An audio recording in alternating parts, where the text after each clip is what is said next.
Anda masih bersama kami dalam Berita Lampung. Bagi Anda yang baru bergabung, berikut Berita Lampung pilihan hari ini.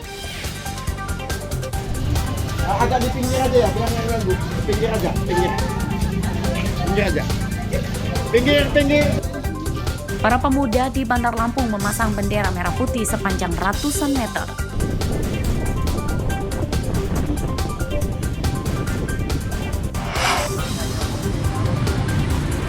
Seorang pemuda di Lampung Utara jadi korban penyekapan dan penganiayaan orang tak dikenal.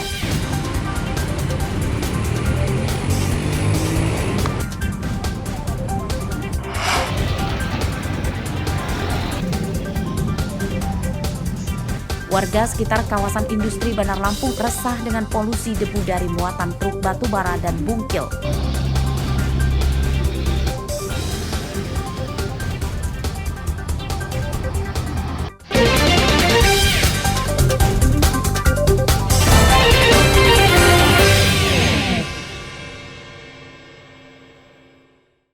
Debunya kan, naik ke atas. Warga di sepanjang Jalan Yos Sudarso, Kelurahan Bidada, Kecamatan Panjang, Bandar Lampung diresahkan dengan polusi debu batu bara dan bungkil atau ampas kelapa sawit dari truk yang melintas. Banyak muatan truk yang berjatuhan ke jalan dan sebagian lagi mengotori rumah-rumah akibat terbawa angin. Polusi debu dari angkutan truk membuat warga resah. Sebagian warga terpaksa harus menggunakan masker saat beraktivitas di luar rumah. Mereka mendesak pihak perusahaan dan pemerintah supaya menerapkan sistem pengangkutan batu bara dan bungkil yang lebih baik, yakni selama di perjalanan harus ditutup rapat dengan terpal. Dan ini sangat meresahkan tidak sih Bang? Sebetulnya bungkil ini meresahkan loh Mbak. Kita kan warga, penduduk. Seharusnya kalau mereka mau muat, membongkar, itu memang sesuai dengan SOP-nya loh.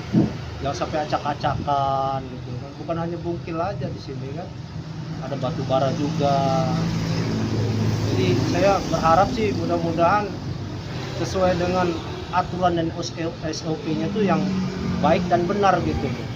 Jangan sampai memang ditutup terpal tapi kok kenyataannya debu-debu itu banyak. Bukan hanya di pinggir jalan aja, sampai ke dalam warga juga banyak kotor-kotorannya gitu. Untuk laporan sebenarnya mungkin belum, laporan itu sudah disampaikan sama warga sama pamong-pamong setempat ya, tapi mungkin belum ada tindakan karena laporan ini sudah ada yang dilaporkan di daerah Kelurahan Karang Maritim itu sudah disampaikan juga, tapi tindakan daripada perusahaan-perusahaan tersebut yang punya terkait belum ada yang tindak lanjutnya seperti apa gitu. Nah, kita merasakan efek atau dampak dari bungkil ini sudah sejak kapan sih Bang? Ya sudah lama ya, sekitar 7 tahunan lah ya. Setiap hari Jalan Yos Sudarso ramai dilewati truk angkutan berat sebab daerah ini dekat dengan kawasan industri dan gudang serta pelabuhan barang internasional Panjang. Meski jadi pusat perekonomian, namun warga berharap tidak ada pihak yang dirugikan. Jeffrey Arifin melaporkan dari Bandar Lampung.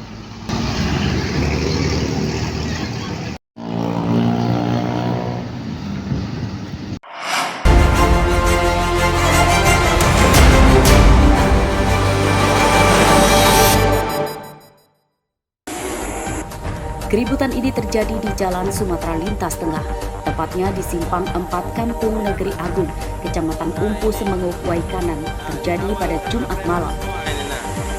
Nah, orang bawa senjata tajam. Nah, dari SP3.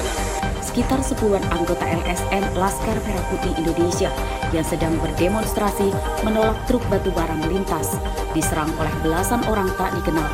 Beberapa pelaku membawa senjata tajam. Para korban kocar-kacir menyelamatkan diri dari serangan para pelaku. Mereka bahkan mengabaikan instruksi beberapa polisi dari pos lantas di jalan ini dan meminta keributan segera diakhiri. Akibat kejadian ini, seorang anggota LSM terluka karena sabetan senjata tajam dan langsung dibawa ke rumah sakit. Menurut polisi, keributan bermula saat LSM berdemonstrasi pada siang hari. Namun saat malam harinya, beberapa anggota LSM datang lagi ke lokasi demonstrasi dan akhirnya terjadi penyerangan tersebut.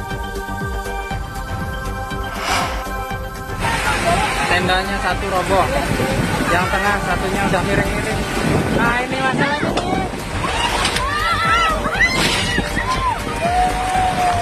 Hujan yang disertai badai memporak-porandakan acara pengajian yang dihadiri ribuan orang di lapangan Desa Tanjung Mas Rejo, Kecamatan Mesuji Timur, Kabupaten Mesuji, Jumat sore. Acara yang semula berjalan hikmat berubah jadi jeritan takbir saat para jemaah berusaha menyelamatkan diri. Beberapa jemaah tertimpa dan terjebak di bawah tenda yang roboh. Dalam kejadian ini, 2 tenda roboh dan 1 orang terluka, namun karena sakitnya kambuh diduga akibat shock. Korban langsung diberi pertolongan pertama oleh tim medis dan dibawa ke puskesmas dengan ambulans. Menurut warga, badai itu datang menjelang selesainya acara pengajian dalam rangka tasyakuran dan hitanan salah satu warga desa ini dengan menghadirkan penceramah Gus Miftah. Awalnya cuaca panas dan tiba-tiba berubah jadi hujan yang disertai angin kencang tak lama saat ceramah berakhir.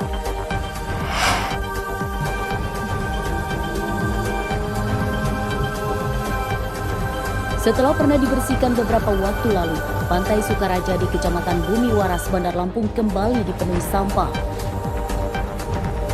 Hingga Senin siang terpantau sampah memenuhi sepanjang pantai yang didominasi sampah plastik.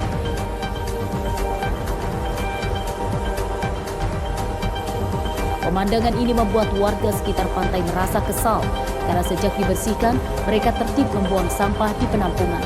Sampah di pantai juga menimbulkan bau tidak sedap. Menurut warga, sampah yang memenuhi Pantai Sukaraja ini merupakan sampah dari sungai dalam kota yang terbawa ke laut.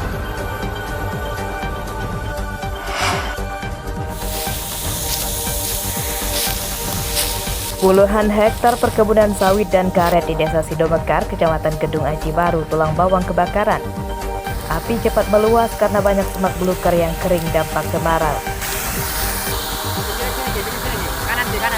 Api sulit dipadamkan karena sebagian merupakan lahan gambut dan mobil damkar tidak bisa mendekati titik api. Pemadaman dilakukan dengan menyambung selang sepanjang ratusan meter dari mobil damkar menuju titik api. Menurut warga, kebakaran telah terjadi sejak hari Minggu lalu namun skalanya masih sedikit. Api terus meluas karena titik api berada di dalam lahan gambut. Dalam kebakaran lahan ini, seorang warga menderita luka bakar di kakinya akibat terperosok di lahan gambut yang terdapat bara api saat berusaha memadamkan kebakaran.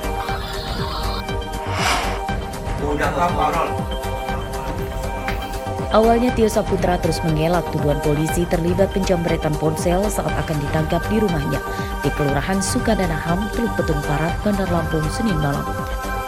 Polisi yang tidak mempercayai pengakuan tersangka kemudian melakukan penggeledahan kamar.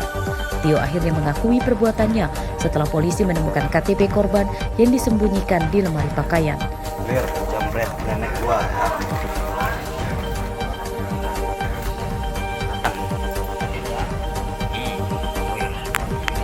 Tio akhirnya digelandang ke Mapolresta Bandar Lampung. Dalam pemeriksaan polisi, tersangka akhirnya mengakui terlibat penjamretan 2 TKP yang menyasar pengendara motor perempuan saat malam hari. Modusnya membuntuti dan memepet sepeda motor korban, kemudian merampas ponsel yang diletakkan di bagasi motor korban. Nah, Mbak. Bro, jalan.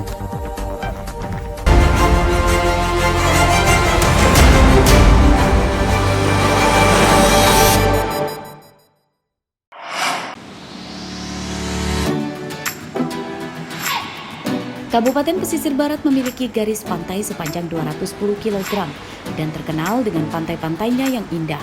Di antaranya adalah Pantai Harapan Indah di Desa Penggawa Liwa Tengah, Kecamatan Karya Penggawa. Layaknya pantai yang langsung berhadapan dengan Samudra Hindia, Anda harus waspada jika bermain di pantai dan sebaiknya tidak mandi jika angin kencang dan ombak tinggi.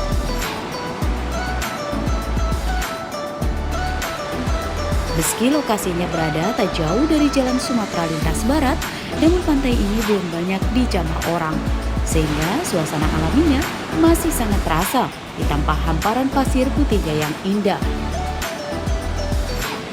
Namun pengunjung masih menyayangkan masih belum lengkapnya fasilitas umum di pantai ini, seperti belum ada gazebo, penginapan, hingga toilet. Pantai Harapan Indah. Gimana menurut kalian pantai ini? Lumayan bersih, bagus, tapi pemandangannya bagus, cuman pengelolaannya kurang. Seperti apa aja memang yang kurang? Ya seperti tempat nyantainya, tempat istirahat, itu aja sih. Kalau udah ada itu sebenarnya enak pantainya. Sebagai upaya menjadikan Pantai Harapan Indah jadi destinasi wisata, pemerintah desa akan membangun fasilitas umum supaya pengunjung lebih nyaman.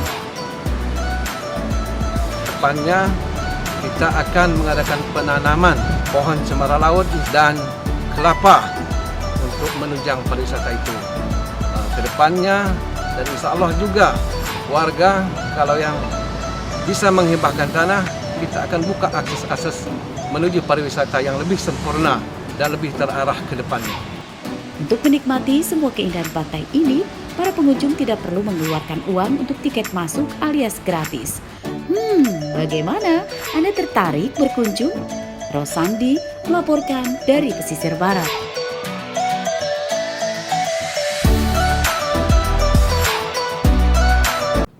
Pemirsa, informasi tadi menutup perjumpaan kita kali ini. Saya Iin Hermayani beserta redaksi yang bertugas berterima kasih. Selamat beraktivitas kembali. Sampai jumpa.